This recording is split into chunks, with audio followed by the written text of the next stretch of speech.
আমরা husband wife, আমরা যা ইচ্ছে তা বলবো, তোর সমস্যা কোথায়? এই ফকিনীর বাচ্চা, তোর কতবার সাহস তুই আমার ওয়াইফের গায়ে হাত তুলি কেন?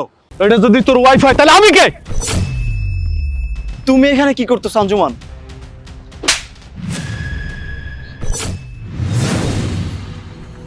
এই মামা, যাবেন? সারাদিন রিকশা দিয়ে ঘুরবো, কত টাকা নেবেন? 1200 টাকা দিতে হইব সারাদিন রিক্সা করলে। কি 1200 টাকা?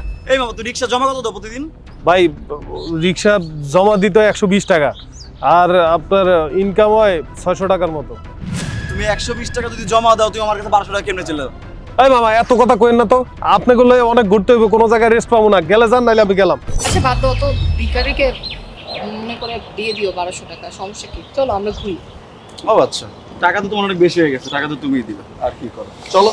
চলো। এই মামা যাও। আজকে ওয়েদারটা অনেক সুন্দর না? হ্যাঁ, ওয়েদারটা অনেক সুন্দর, আর তাছাড়া আজকে রোদও নেই। হ্যাঁ ঠিকই বলছো, ওয়েদারটা না অনেক রোমান্টিক। ভালোই লাগছে তোমার সাথে বের হয়ে।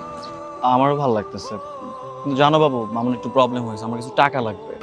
আসলে তুমি তো জানো আমার চাকরি নেই, আর বাসা থেকে বারবার টাকার কথা শুনতে শুনতে খুব বিরক্ত হয়ে গেছে। আমাকে 20-30 হাজার টাকা দিও তো, কয়েকদিনের জন্য জাস্ট।